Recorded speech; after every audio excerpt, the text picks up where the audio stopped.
What's going on, you guys? DZRCKS here, and I got another Rocks Reacts for you. This has been actually popping off a little bit in the dance community, and what I have for you today is Should You Be Teaching, brought to you by J. Chris Moore. If you're new here, go ahead and subscribe to the channel.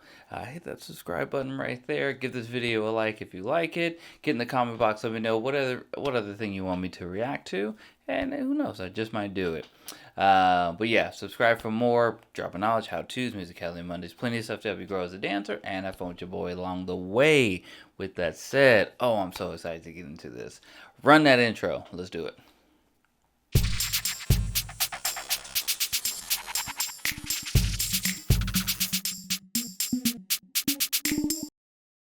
All right, so quick backstory.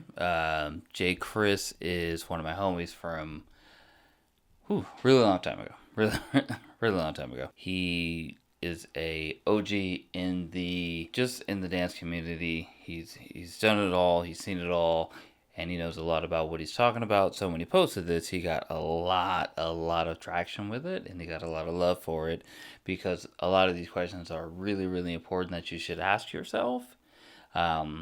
Why you're teaching and should you be teaching. So let's get right into it. All right, first slot. First question. Are you teaching to help them grow or are you teaching to make them feel good? Now, I'm not going to lie. I feel like I fit in they're both in their kind of range. I teach a lot of kids. I teach a lot of teens. So you have to kind of mix up what makes them feel good and what makes them grow. And you can make what makes them grow make them feel good. And I think that's all in the way that you interpret your class and how it goes. I usually try to make both happen at the same time. Sometimes it's hard, but I try to make both happen at the same time. That's my answer for that one. Second question. Is your class about growth and training or socializing and showing off? I would say at first, when I was in my 20s, socializing and showing off, 100%. 100%. Can't even, 100%. Now that I've gotten older and I understand what it is that I'm trying to do, it's about growth and training. But sometimes I get to a class where I can be in a place where I know it's more important to socialize and show off a little bit, and I will take the time to make sure that happens, and I'll give everybody their shine. I'll give everybody their love. So sometimes I guess I'm just going to go both on that one, but it does depend on the class. If it's a class that I teach regularly, no. The socializing to show off stops pretty early. But if it's something new, something that people are we're coming together, it's this thing, we just come in with that. And I don't mind coming in with that because it can be kind of difficult at times to kind of gauge your class, but I would say if you can gauge the class prior, like say, hey, where are these people coming from, what's their level, how are they, then you can kind of gauge which one you want to do. Question 3. What's more important to you, your students getting better or a cool class video? Well, because I don't ever record any videos at all unless I'm giving it to my students, clearly I could care less about a class video. Unless I'm filming it, then I really care. Hire you, boy. But yeah, I only care about my students getting better. I don't care about anything else. Question 4. Do you want your students to praise you or do you want your students to get better? That's another one that's like, you could kind of go both ways, at least a little bit. There's a creativity ego that no matter what you think, every single dancer has. No matter what people try and say, been doing this a long time. No matter what people try and say, there is a little bit like you do want that respect. You do want that love. You do want what you create to be held to a point that makes you feel good. everybody wants that. So, yeah, I think that's it's just kind of in between. Now, if you're choosing between that, praise me or do I want my students to get better? If I'm going to talk for them, I'm going to say like a lot of where we came up, everything was about choreography competitions. Everything's about making choreography, making a group, making choreography, looking cool. So there wasn't a lot of people that really went out of their way to make sure that it wasn't about the director. And, sadly, I'm feeling it to myself. I'm in my young 20s. I'm trying to make a name for myself, but I'm trying to make a name for myself off other people's backs, which is, it isn't okay. So you have to make sure that you have that great balance between that. You really do. There has to be such a balance that nobody feels like that when people see you, your students see you succeed, they want to see you succeed. But they don't want to see you succeed if you're using them to succeed. If that makes sense. Makes sense to me. But yeah, so that question, I had to ask myself very early about that. And if I wanted to keep teaching, and if I wanted to make sure that, hey, I don't care about that. And now, I could care less about who knows what I did or, the things I did. I just celebrate my students. Question 5. Are you teaching what you know or what you've seen? Oh, I definitely teach what I know. The only thing that's what I've seen is like if I need to learn like the gritty from like TikTok or my kids because they keep doing it. So there is a part of you that needs to like stay up to date on everything, but like no, I definitely teach what I know. And if I don't know, I have no problem researching and going out of my way. And there's some things I won't teach unless I've been given the okay, or I've done enough to understand that I understand what's the difference between like you're out teaching what you're supposed to be, or you've done your homework, you've done your research, you're doing what you need to do, and then now you can at least pass the small things on. And as I do it, I try to pass the small things on to give people that just that little bit that may spark. Like if I teach anything regular about popping Fresno or anything like that, I will give that to a student in the sense of like, hey, I want you to know this history about everything that people say encompasses hip hop, but it's such a wide tree about these styles that we do. So, hey, look at this. This is something that you could do. And if they choose to go with it, they choose to go with it. But at least I'm going to at least plant seeds. They don't all have to grow, but I don't mind planting seeds a little bit. And I will make sure that before I go teach, even if it's something I know and I don't have to research, I'll research anyway. So yeah, I definitely teach what I know. What I've seen comes from TikTok. and it sucks. Question 6. Can you actually do what you want to teach? No, because I just actually asked somebody to do a round off back handspring in a piece, and no, I ain't never been able to do that. The only reason I asked them to do it because they could do it. So no, I don't have to do everything that I teach in the sense of that physically, but fundamentally, yes, you do absolutely have to know what it is that you're trying to teach. You have to actually know. So do your homework, do your research before you come to class. Stop just coming to class with just like, this is just me and this is how I move. Okay, cool. Some of how you move is influenced by something else, so you should probably let them know what it is. Question 7. Have your teachers ever taken your class? No, because I don't really have that. Phil, Joe, Brandon, Jason. DZRCKS is the only one I could say has ever taken my class, who's been one of my teachers. That's about it. It is what it is. Question 8. If they haven't, why do you think that is? If I'm going to give something to the time frame, I'll give it to the time frame. When I was going to start teaching, they were already like gone. So, no, DZRCKS took my class because we were on the same team, and he took my class before we started that one company. So yeah, I just think it's circumstance. I don't hold it against them, so who cares? I think it's a little more prevalent now, where teachers feel like if I teach you, I can't learn from you. I definitely think that that's the thing. I think there's too many people who think about people as just my students and not as a peer that you can learn from. Because the moment you deny another person's creativity, kind of it takes away from your own. So you got to make sure that you're trying to continue to grow. You never know what people think.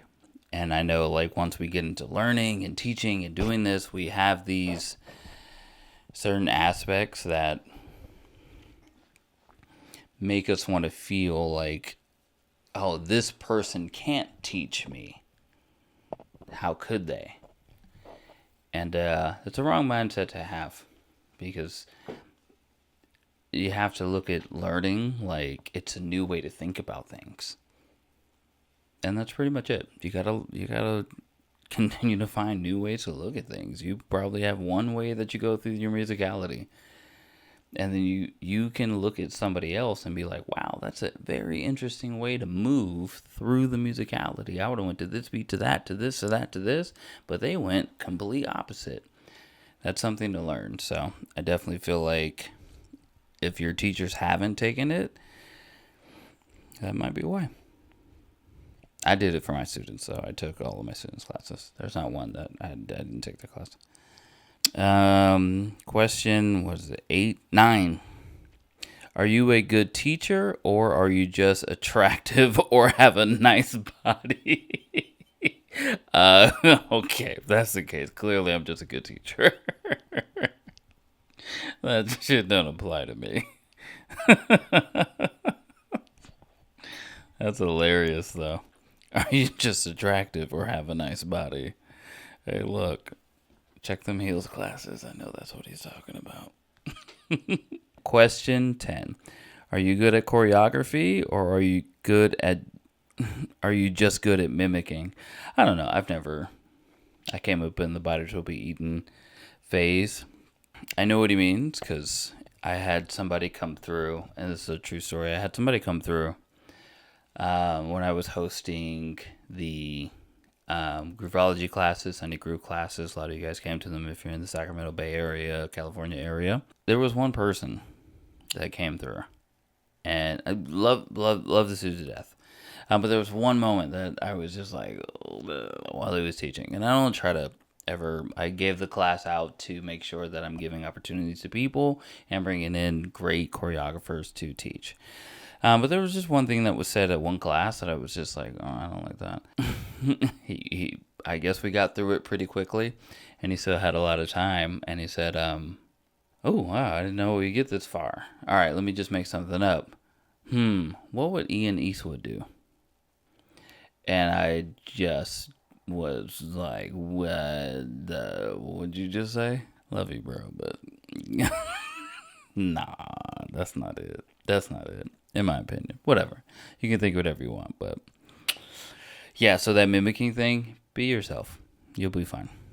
If you don't make it, at least you like yourself. Question, what is that? I don't even know what question I'm on now. 9, 10, 11. Question 11. Are you teaching, or are you just showing? Oh, didn't say just showing. Are you teaching, or are you showing? I just teach. I don't show anything. I do one run through, once with, once without. That's my thing. Because, nope, that's it. No, it's on you. I'm going to teach you how exactly I want it to be done. And I'm going to give you examples. But that goes back kind of to the other question. Can you do what you're teaching? No, not physically, but I can teach you how to do it. Are you training people, or are you trying to convince people that you're good? I think I don't know. I got to convince my bosses that I'm good. And then my students, I'm trying to train them, so I guess yes on that one. Question next one. Is it about you, or is it about them? It's definitely about them. I wish I could perform with them, that would be amazing. Just because I miss performing some of the things that I really put everything into the choreography. So sometimes I do miss that like rush of just like, you know. But no, it's about them. I want them to be amazing. I put people in spots like, man, you work, you earn it. Oh my God, you're gonna get everything you want out of it. So it's definitely all about them. Lastly, are you good or are you popular? I'm definitely not popular, so that's easy. Um, Last quote. Some of you quote unquote teachers, really need to start being real with yourself. Okay, so do I agree? Somewhat, I do. For me, a lot of things went both ways. I've been in both places, and I've been in the teacher stance of feeling like I know exactly what I'm doing, and then feeling like I don't know anything right now. I just think there comes a point where people have the experiences that we do when we go through almost a couple of decades of dancing that we can't put a mark on what makes you this. So to ask, should you be teaching? Technically, in the end, that's up to who wants to learn from them. In the end. And there's nothing that we can do about that. And it's okay. We don't have to do anything about that. You have to go out as a dancer and find what you want. If you find a teacher that they may not be that good, but they can teach you something. I came up a lot out of that. Shout out to my guy Don. Shout out to my guy Eric. These are all kids I met in 6th, 7th grade who, were they supposed to be teaching? Probably not, but they were teaching me how to do things. And that's important. So I feel like we have to be able to give that opportunity to people to live out dance as whatever it is that they want to be. If they want to be a teacher and they got friends that want to learn from them, who cares? And now there is another side. If you're going to try to be within a certain demographic of teachers, then yes, you do need to make sure that is for the benefit of who you're teaching. But like I said, if I spend my $20 on somebody, who are you to tell me I shouldn't have? If I found value in this and you don't think I should have found value, who cares? You know what I mean? So there has to be a certain point that we remember that dance is subjective, that dance is an opportunity for people to be able to express themselves in a certain way, and it just depends on how that person wants to express themselves. If that one person has a thing that they have, and they don't have to be the best teacher, they don't have to be this, they don't have to be that, then I think that that's okay. Now, again, I will repeat. Now, if you're going to try to be a teacher in a certain demographic of teachers, yes, you better get on your stuff. Like, you better get on your stuff. Don't try to teach Crump if you ain't gone through the work to do it. So there is this balance that has to be had, because the people that go through the work want to teach on this level, but the people that don't go through the work don't want to teach on that level. And even then, some of the people that learn from them will be making mistakes. There is a crowd that makes mistakes, but we all, depending on what they like, what they want to do, they can fix it. But you got to make sure that you're just doing what you want to do. If you want to teach and you have people that want to learn, you want to just hang out with friends and teach them something, do it. But understand what it is to be able to be a teacher if you want to teach in this echelon of teachers that are out there. So I see the balance between both. So for me, I'm a little more in this echelon because So that's for me as a hip hop teacher. Yeah, I take it serious. So I don't want. Yeah, I know like 5 or 6 moves in ballet, but I would never teach a ballet class. I know a lot of moves and like crump and this and that and this and that when it comes to like whatever people call the hip hop umbrella, but I wouldn't teach a class. So if I can pass some knowledge that I'm like, no, I got this from here and this is legit knowledge because I studied, cool. But would I teach a full thing? No. So you just got to make that balance within yourself, within what you want to do, within how you want to be. So I think as long as you do that, you got a better chance of being a successful teacher. And in the end, as long as you put your students first, you're in a good spot to be successful. So that's it. Yeah, that's J. Chris test. Take it. I will tag him in the. I'll tag him in the. I'll tag him in the box. Make sure you follow him. Make sure you check him out. He's got a lot of great videos. If you're in the Bay Area, Valley area, make sure you go to his class or fly out. Come on and fly out. It's worth it. So other than that, man, I'm DZRCKS. Make sure you subscribe to the video, like it. If you liked it, hey, you can give me a thumbs down. I'm okay with that. That's cool. But if you give me a thumbs down, make sure you in the comment box let me know why you didn't like it. Let me know what I can do better, and I'll probably make it happen. So other than that, I will see you guys in the next one. Deuces! No Diddy on the pop. Didn't like that.